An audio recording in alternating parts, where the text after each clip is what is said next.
कोमल, मैं चाहता तो ये बात तुम्हें शादी से पहले भी बता सकता था, पर मैं आज शादी वाला दिन ही बता देता हूँ ताकि ये बात तुम्हें हमेशा याद रहे। हमारे यहाँ तुम पर किसी भी तरह का कोई बंदिश नहीं लगाई जाएगी, ना खाने पर, ना पहनने पर, ना घूमने फिरने पर।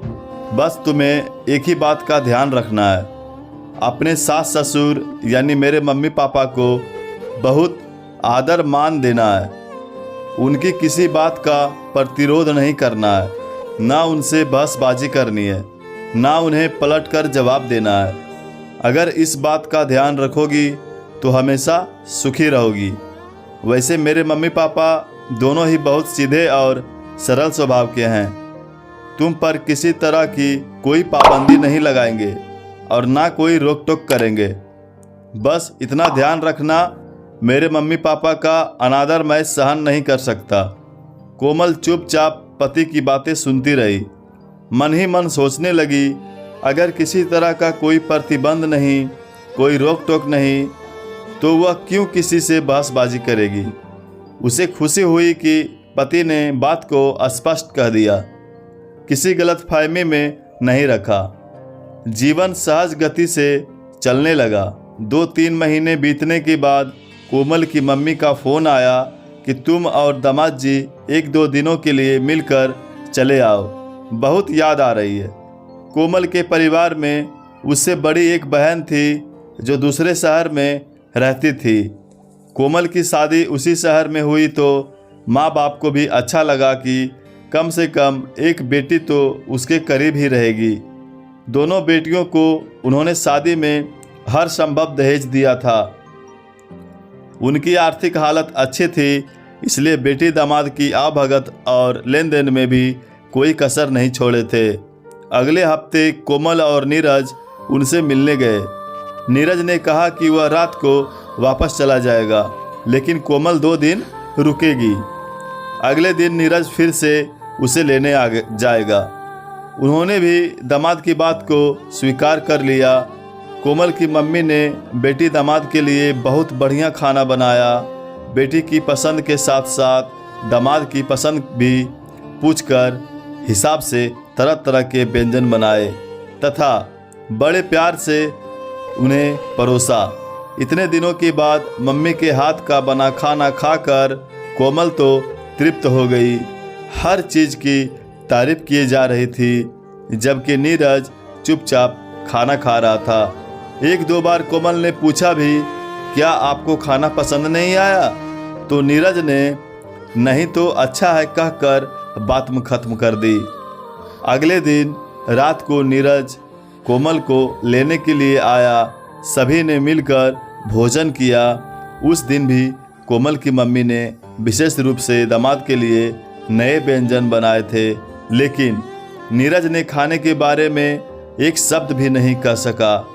कोमल को बहुत हैरानी हो रही थी, क्योंकि घर पर जब वह खाना खाने बैठता तो कुछ न कुछ तारीफ जरूर करता था कि आज कोफ्ते बहुत टेस्टी बने हैं, दाल बाटी का तो कहना ही क्या, मज़ा आ गया। इडली सांभर तो तुमने बाज़ार से भी अच्छा बनाया। खीर तो इतनी स्वादिष्ट है कि मन कर रहा है एक कटोरी और खा लूँ। फिर यहाँ क्या हो गया, मुँह से तारीफ का एक बोल नहीं फूट रहा था। खैर खाना खाकर वे लोग चले गए। जाते समय मम्मी ने दोनों के लिए कपड़े दिए। अगले दिन कोमल ने कपड़े अपनी सास को दिखाते हुए बताया कि मम्मी ने दोनों को कपड़े दिए हैं। उन्होंने देखकर कहा, ठीक है, तुम्हारी पसंद के हैं, तुमने पहनने हैं, मुझे क्या। समीप खड़े नीरज ने जब कपड़े देखे तो फौरन बोला, यह कौन से ज़माने की साड़ी उठा लाई हो तुम, इसे पहनोगी? क्या मम्मी ने पुरानी साड़ी निकाल कर दे दी है? और यह मेरे पैंट शर्ट का कपड़ा, इसे क्यों उठा लाई?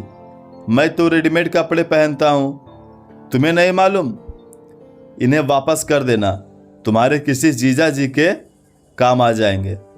और फिर जोर से हंस पड़ा। कोमल को ऐसी प्रतिक्रिया की उम्मीद नहीं थी। वह रुआंसी हो गई। अभी तो शादी को इतना कम समय हुआ है और नीरज मेरे मम्मी पापा के मजाक और अनादर कर रहा है। मम्मी ने इतने अच्छे कपड़े दिए हैं, इतनी बढ़िया आवभगत की, लेकिन नीरज के मुंह से तारीफ के 2 शब्द नहीं निकले और अब कपड़ों की मजाक बना रहा है। उसका मन कसैला हो गया। यह पहली बार का अनुभव था, इसलिए वह मन में महसूस कर चुप हो गई। अगले महीने ही कोमल गर्भवती हो गई। घर में खुशी की लहर दौड़ गई। सभी बहुत प्रसन्न थे। बहुत लंबे अरसे के बाद घर में नवजात शिशु का आगमन होना था। सास कोमल को तरह तरह के निर्देश देती रहती, जिस चीज़ को खाने का मन हो मुझे बता देना, चलते समय आराम से चलना, हल्की एक्सरसाइज करती रहना, अच्छा श्रेष्ठ साहित्य पढ़ती रहना आदि गर्भ संस्कार का कोर्स भी उसे लगवा दिया। कुल मिलाकर उसकी बहुत अच्छी देखभाल करने लगी और उसे सदा खुश रहने के लिए भी कहा करती। उसे समझाती, अगर तुम खुश रहोगी तो बच्चा भी हमेशा हंसमुख रहेगा। कोमल मन ही मन सास के प्रति कृतज्ञ होती कि वह उसकी इतनी अच्छी फिक्र कर रही है। एक दिन कोमल का मन चाट खाने का कर रहा था। उसने बातों बातों में फ़ोन पर यह बात अपनी मम्मी से कह दी तो मम्मी फौरन बोली, मैं आज ही तुम्हारे लिए बहुत अच्छी चाट बनाती हूँ, तुम और नीरज शाम को आ जाना और यहीं पर खाना भी खा लेना। वह बड़ी खुश हो गई और नीरज को जब यह सारी बात बताई तो वह बोला, तुम भी बड़ी अजीब हो, इस हालत में अब इतनी दूर वहाँ चाट खाने जाओगी?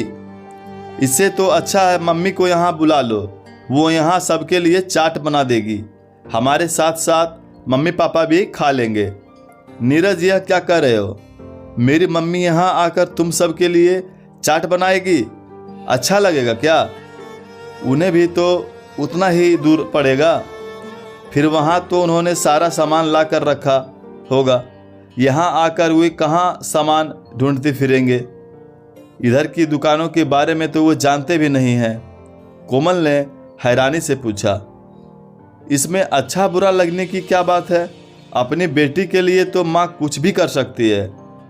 यहाँ तो सिर्फ चाट बनाने की बात कही तो तुम्हें बुरा लग रहा है। चाट ही तो बनानी है, कोई पहाड़ तोड़ने के लिए तो नहीं कहा। आखिर बेटी वाले हैं तो बेटी की खुशी के लिए इतना सा काम करने में क्या तकलीफ होगी? नीरज के कहने का लहजा कुछ व्यंग्यात्मक और अहंकार से भरा था, इसलिए कोमल का मूड खराब हो गया। उसने मम्मी को फ़ोन करके कह दिया कि आज वे नहीं आ पाएंगे, फिर किसी दिन आकर चाट खा लेंगे। कोमल को महसूस होने लगा था कि नीरज उसके मम्मी पापा का आदर नहीं करता, बल्कि किसी न किसी तरीके से मजाक, व्यंग बाण छोड़ने और अनादर करने का मौका नहीं छोड़ता। उसे महसूस होने लगा कि नीरज को टोकना होगा और उसकी गलती का एहसास कराना होगा, वरना उसकी आदत पड़ जाएगी और आगे जाकर कलह का रूप धारण कर लेगी। कुछ समय गुजर गया। कोमल की गोद भराई का कार्यक्रम था। सभी रिश्तेदारों, नज़दीकी मित्रों को बुलाया गया था। कोमल के मम्मी पापा और बहन भी निमंत्रण दिया गया था। चूँकि बच्चों की परीक्षा का समय था, इसलिए बहन ने आने में असमर्थता जताई। उसने कहा वह बच्चे के जन्म पर आ जाएगी। कोमल के मम्मी पापा काफ़ी सामान लेकर आए। इतनी खुशी का अवसर था। कोमल, नीरज तथा सास ससुर के कपड़े, मिठाई, मेवे और फल सभी कुछ लाए। कोमल ने मम्मी को बताया था कि नीरज को बेसन के लड्डू बेहद पसंद है, सो उन्होंने लड्डू तो बनाए ही, लगे हाथ मठरी, शक्करपारे भी बना डाले। सास ने सारा सामान देखकर कहा, इतना सब कुछ लाने की क्या ज़रूरत थी? तभी नीरज बोल पड़ा, अरे मम्मी जी, आप भी ना अभी तक मठरी शक्करपारों में ही अटकी हुई हैं। अब इन चीज़ों को कौन खाता है? बाजार नई से नई स्वादिष्ट खाने की चीज़ों से अटा पड़ा है और आप घर पर फालतू इतने सिर दर्द वाले काम करती रहती हैं। कोमल के साथ साथ उसके मम्मी पापा भी स्तब्ध रह गए नीरज की बातें सुनकर। अब दामाद को वे क्या कहते। नीरज के मम्मी पापा तो चुप रहे, उन्होंने कुछ भी नहीं कहा। लेकिन कोमल ने निश्चय कर लिया कि अब वह नीरज को टोक कर ही रहेगी। अगले दिन सब मेहमानों के जाने के बाद कोमल ने नीरज को कह ही दिया, हमारी शादी को साल भर होने वाला है। इस टाइम में तुम्हारे कहे अनुसार मैंने एक बार फिर तुम्हारे मम्मी डैडी का अनादर नहीं किया। कभी कभी मम्मी जी ने मुझसे किसी बात पर अगर नाराज़गी भी व्यक्त की तो मैंने पलटकर जवाब नहीं दिया। लेकिन तुम लगातार मेरे मम्मी डैडी का अपमान अनादर तो करते ही हो, उनकी मजाक भी उड़ाते हो। क्यों? ना तो तुम्हें उनके लाए सामान में कुछ पसंद आता है, ना उनके बनाए खाने में तुम्हें कोई रुचि होती है। इतने प्यार से तुम्हारे लिए नई नई चीज़ें बनाकर परोसती रही, यहाँ भी लाई, लेकिन तुमने हर बार उनकी मजाक उड़ा दी। चाहे कपड़े हो, कुछ सामान हो या खाने के व्यंजन हो, हर चीज़ में तुमने हमेशा मिनमेक निकाली, उनकी मजाक उड़ाई। आखिर उनसे तुम्हें प्रॉब्लम क्या है? क्यों हर बार उनका दिल दुखाते हो? उनके देने लेने में क्या कमी है? इतने प्यार से वे सब कुछ देते हैं, फिर क्यों उनका अनादर करते हो? तुम्हारे मम्मी पापा के लिए चाहते हो कि मैं उनका आदर मान करूं, सम्मान दूं, तो क्या मेरे मम्मी पापा को सम्मान आदर पाने का अधिकार नहीं है? मुझे अच्छी बहू बनने की शिक्षा देते रहते हो, पर तुम अच्छे दामाद कब बनोगे? जैसा व्यवहार तुम मेरे मम्मी पापा के साथ कर रहे हो, अगर मैं वैसा ही व्यवहार तुम्हारे मम्मी पापा के साथ करूं तो तुम्हें कैसा लगेगा? अब तक मैं हर बार चुप रही, इसका अर्थ है यह नहीं कि मुझे बुरा नहीं लगता।